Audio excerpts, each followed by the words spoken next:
¿Qué tal? Nuevamente, las gracias por estar en nuestro canal del ABC de tu dinero.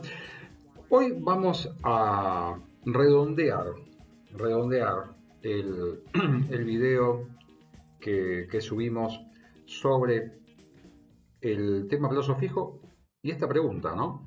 Esta pregunta que muchas veces el inversor se formula, ¿no? Si es factible, ¿podemos vivir de un plazo fijo? Podemos ampliar la pregunta, es decir, ¿podemos vivir de nuestras inversiones sin tener otro ingreso? Ese sería quizá el sueño de muchos, ¿no? Poder funcionar así. Pero en un país como la Argentina o en otros países donde las conductas son sumamente conservadoras a la hora de la inversión, el plazo fijo en pesos está muy instalado como la inversión de este segmento de la población y sobrevuela, y básicamente hay muchos anuncios, muchos portales que instalan, ¿no?, en el imaginario del ahorrista esta posibilidad, ¿no? Y ahí se hacen cálculos, muchas veces amparados en la lógica de lo que nosotros llamamos la trampa de la nominalidad. La trampa de la nominalidad. ¿Qué es esto? En un país con un alto nivel de inflación, también las tasas nominales son muy elevadas, eso aumenta nominalmente el tamaño de nuestra inversión, ¿no?, mes a mes, y bueno, y ahí empieza la fantasía, ¿no?, porque la cantidad de pesos que va generando esta inversión suena abultada, suena generosa, y ahí puede uno caer en esta idea, no voy a poner la palabra la tentación, pero empezar a formularse esta idea si esto puede llegar a ser posible. Así que vamos a repasar esta cuestión con cosas que vimos en el video anterior y algunos agregados, si les parece. Por esta fecha, en el marco de la estrategia antiinflacionaria que siguen muchos países y en este caso la Argentina, estamos tomando números de la Argentina, también se emplea, que es intentar combatir el aumento de precios a través de una suba de la tasa de interés. Esta tasa, la tasa nominal anual para el plazo fijo, subió 3 puntos, pasó del 75 al 78%, que dividido 12 nos da un valor de una tasa mensual del 6.5, 6.50. Esa tasa anualizada, que nosotros siempre planteamos que debe ser el objetivo, ¿no?, ya que implica que, bueno, dejar el dinero invertido durante un tiempo anual, supongamos, ¿no?, para tomar una referencia, y estas referencias no es que uno necesariamente tenga que dejar el dinero movilizado ese periodo, pero bueno, nos sirve como un cálculo de referencia, con el fenómeno de capitalización de los intereses, ¿sí? Este es un supuesto muy fuerte que nosotros acá estamos tentados a abandonarlo porque queremos pensar, digo, ¿qué pasa con esos intereses? Si esos intereses puedo darle otro destino más allá de la capitalización, pero esa tasa efectiva anual, te recuerdo, contempla que vos, cuando vence el plazo de la imposición, generalmente muy corto de 30 días, los intereses que ganaste los dejás para formar un nuevo capital y así ir acumulando intereses, generando intereses de los intereses y llegando finalmente con esa política a esta tasa efectiva anual, 113.2, a valor de hoy. ¿Cuál es la tasa de inflación proyectada? Porque no podemos dejar de incluir la inflación en este menú, porque existe y claramente existe, y vemos que la dinámica inflacionaria, la inflación de hacia el futuro, que es la que debemos tomar en cuenta, está creciendo, pero vemos que si hoy sacáramos una foto y estas variables se sostuvieran, es decir, la tasa de interés que vos estás recibiendo por la imposición a plazo fijo y la inflación se mantuviera aún elevada en estos niveles, bueno, vos tendrías un diferencial positivo. Bien. Y ahí viene la pregunta, si yo me tenté y considero que me interesaría explorar la variante de decir, ¿puedo vivir de los intereses que genera esta inversión? Entonces me planteo si voy por el gasto, es decir, consumirme esos intereses, o dejarlos dentro y capitalizarlos. ¿Mm? Ahí estamos omitiendo una cosa que a los argentinos siempre nos interesa, que es qué pasaría o qué estaría sucediendo paralelamente a estas dos cuestiones, tasa de interés en pesos e inflación, con el dólar. Bueno, esa es una cuenta que uno debería agregar en esta ecuación para saber a dónde estamos parados. Pero en principio partimos de este punto. Entonces, en este juego de tasas de interés e inflación, tasas nominales de interés, tasas nominales, ¿por qué? Porque no están neteadas de la inflación, no tienen descontada la inflación, sino que la inflación puede correr a un ritmo y la tasa puede correr a otro. Ese es un dato. Nos hacemos algunas preguntas, ¿no?, que tienen que estar en un cuestionario obligatorio para cualquier inversor. ¿Qué inflación consideramos? ¿La que pasó o la que viene? La que pasó la conozco, la que viene la puedo estimar. Hay que pensar que yo puedo ir modificando mi conducta, supongamos cada 30 días, ¿sí? Y tengo que ir viendo qué pasa, ese plazo de renovación. Por eso es tan corto en la Argentina, por eso, ¿no?, los argentinos tenemos una preferencia por el cortísimo plazo. ¿Por qué? Porque las variables no se comportan de manera estable. Entonces, esto nos permitiría a nosotros poder decir, bueno, hasta aquí esta estrategia me resultó conveniente, a partir de ahora no la considero atractiva y salir. Pueden ocurrir cambios en la tasa de interés y en la tasa de inflación. Es decir, no hay una garantía, claramente, de que ese diferencial hoy positivo, si nosotros capitalizamos los intereses, siempre tener presente eso, versus la inflación proyectada, estaría dando, digo, un diferencial favorable.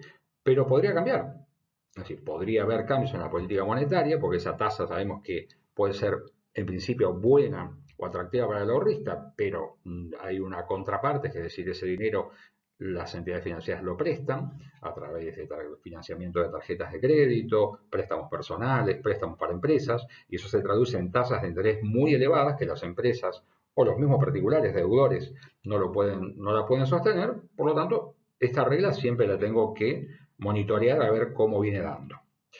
¿Y cuál podría ser el resultado final? Bueno, ahí vamos a usar el ejemplo que utilizamos estos días para comparar y sacar unas cuentas bastante sencillas. Vamos a tomar múltiplos de 100.000 pesos. ¿Sí? Hoy, invirtiendo 100.000 pesos, después ya digo, multiplicarlo vos por 5, por 10, por 20, por lo que pueda ser tu capacidad de ahorro e inversión. Por cada 100.000 pesos se generan intereses de 6.500 pesos al cabo de 30 días. ¿Cuál va a ser la inflación en ese periodo? ¿Cuál va a ser la inflación en ese periodo? Al ritmo que va, 6.6 mensual, ¿no? Está entre el 6 y el 7%. Si fuera 6.6, las cuentas son sencillas. 6.5 de tasa de interés, 6.6 de variación en los precios, ¿sí?, en los precios de los bienes y servicios que todos consumimos. ¿Cuáles serían entonces, en términos reales, los intereses que yo percibiría? ¿No? Bueno, tendría que descontar a la tasa de interés la tasa de inflación. En este caso, el diferencial sería negativo, ¿sí?, de menos 100 pesos. Es decir, cada 100.000 pesos invertidos a esa tasa, yo pierdo 100. ¿Y qué pasaría si yo me gastara los intereses? Es decir, no conservara los intereses, aunque sea para tener una protección mínima de ese capital que deposité. En ese caso, el capital real dejaría de ser 100.000. Es decir, vos seguirías viendo los 100.000 pesos arriba de la mesa, pero el valor real de esos 100.000 pesos se habría reducido hasta los 93.809, hasta casi con centavos, podemos decir. Tenemos que entender que en una modalidad de inversión donde la tasa es nominal, la capacidad de ganancia se mide en estos términos. Vuelvo a insistir, no estamos tomando acá, mirando con otro ojo qué está pasando con el dólar, si yo lo considero también una fuente de atesoramiento y de protección ante la inflación. Esta es la primera mirada que nosotros tenemos que tener. Es decir, la inversión y la tasa que está remunerando esa inversión. En primer lugar, ¿qué tiene que hacer? Proteger tu capital. ¿sí? Y cuando protege tu capital y ese capital que vos tenés en tu poder conserva el poder adquisitivo y te sobra algo, ¿sí? Ahí podés llegar a pensar, empezar a considerar, ¿sí? Si podés llegar a vivir de eso. Pensemos que hay una modalidad que no alcanzó el nivel de difusión ni la profundidad en términos de aceptación por parte de los inversores, que son los plazos fijos UVA.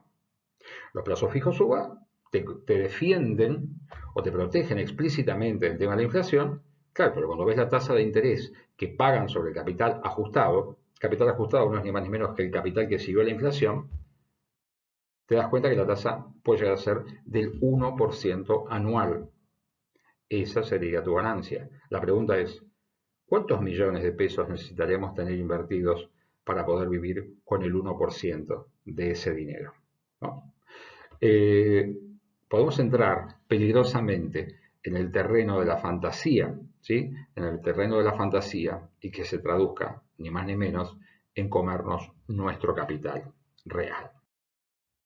Entonces, a modo de cierre y de reflexión, me parece que los espacios que apuntan a instalar la educación financiera para decisiones de inversión, pero otro tipo también de decisiones, de planificación financiera. No estamos hablando, si uno piensa en vivir de el rendimiento que ofrece un plazo fijo, más allá de estas cuentas, tiene que pensar no solo el monto necesario para generar una cantidad de dinero que le resulte atractiva y suficiente, sino también en el tiempo que piensa hacer eso. Porque si es para vivir el mes próximo, evidentemente el negocio no va a cerrar.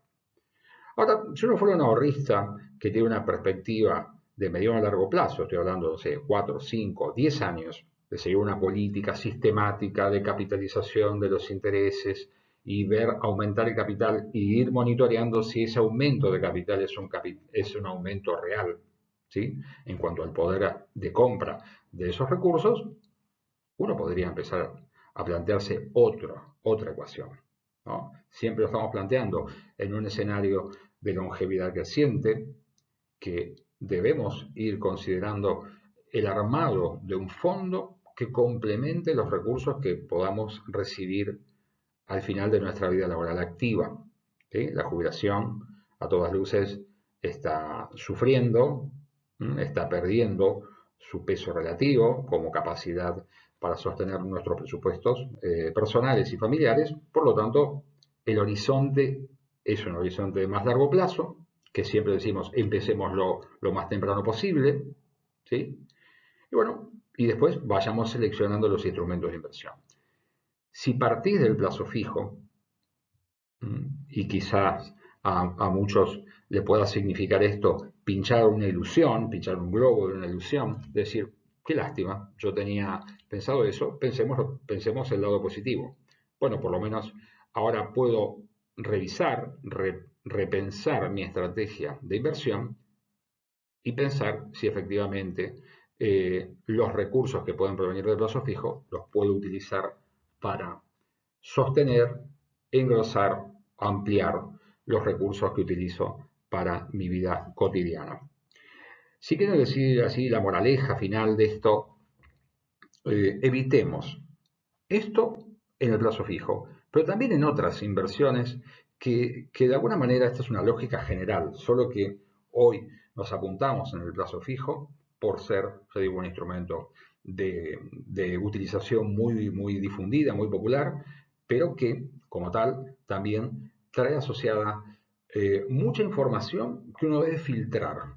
La educación financiera es aprender y corregir aquellas conductas, aquellos comportamientos que nos pueden ser negativos.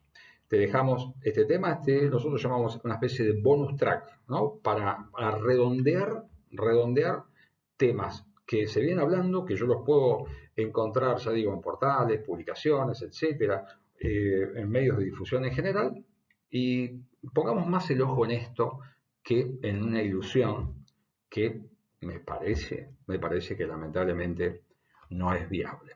Bueno, muchas gracias por compartir los contenidos del ABC de tu dinero. Hemos estado subiendo más cosas.